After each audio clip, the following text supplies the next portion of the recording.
বিশ্বের সবচেয়ে দ্রুতগতির খেলা F1, তবে এই রোমাঞ্চকর খেলার আড়ালে লুকিয়ে আছে চরম ঝুঁকি, বিলিয়ন ডলারের ব্যবসা আর অবিশ্বাস্য প্রযুক্তি লড়াই। 2026 সালে এসে এই খেলার জনপ্রিয়তা যেমন বেড়েছে, তেমনি বেড়েছে বিতর্কও।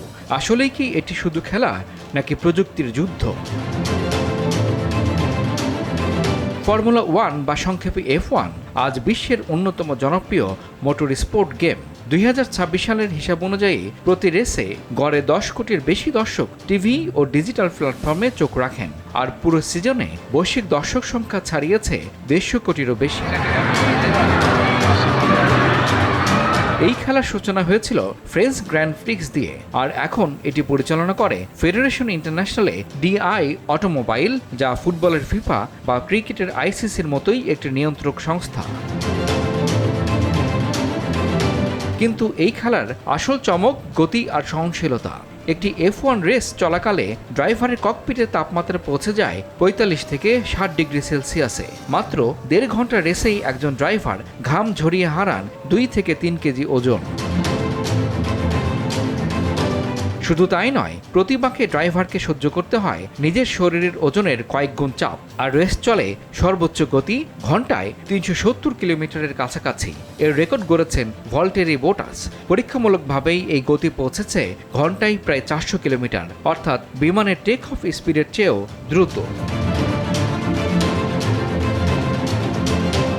এই কারণেই গাড়িতে থাকে বিশেষ ডাউনফোর্স প্রযুক্তি, যা গাড়িকে ট্র্যাকের সাথে চেপে ধরে রাখে যেন উড়ে না যায়। তবে এই রোমাঞ্চের সাথে আছে ভয়াবহ ঝুঁকি।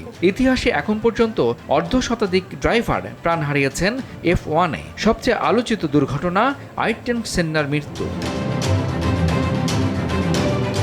যদিও বর্তমানে নিরাপত্তায় এসেছে বিপ্লব। 2018 সালে চালু হওয়া হালো সিস্টেম ইতিমধ্যেই বহু ড্রাইভারের জীবন বাঁচিয়েছে। এবার আসি টাকার খেলায়। ফর্মুলা 1 শুধু খেলা নয়, এটি একটি $multi-billion ইন্ডাস্ট্রি। 2026 সালেই একটি দলের বার্ষিক বাজেট প্রায় $135 মিলিয়ন সীমার মধ্যে রাখা হয়েছে। তবুও শীর্ষ রেস সেরা বছরে আয় করেন $50 থেকে $60 মিলিয়ন পর্যন্ত।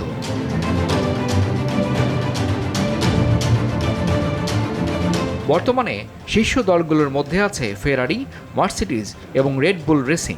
ভারতের প্রসঙ্গেও রয়েছে ইতিহাস। ফোর্স ইন্ডিয়া একসময় ফর্মুলা 1-এ দেশের প্রতিনিধিত্ব করেছে, আর রেসার হিসেবে ছিলেন নারায়ণ। তবে সমালোচনাও কম নয়। পরিবেশ দূষণ, বিপুল খরচ এবং অসম প্রতিযোগিতা এই খেলার বিরুদ্ধে বড় অভিযোগ। তাই বিকল্প হিসেবে এসেছে ইলেকট্রিক রেসিং ফর্মুলা E। বিশ্লেষকরা বলছেন, আগামী দশকে F1 পুরোপুরি বদলে যাবে। তাহলে প্রশ্ন একটাই, ফর্মুলা 1 কি শুধুই একটি খেলা, নাকি প্রযুক্তি আর টাকার যুদ্ধ, যেখানে গতি মানেই ঝুঁকি আর জেতা মানেই কোটি ডলারের বাজি? এই খেলায় আসল বিজয়ী কে বা কারা? এই প্রশ্ন সকলের। ইমরুল হাসান, RTV।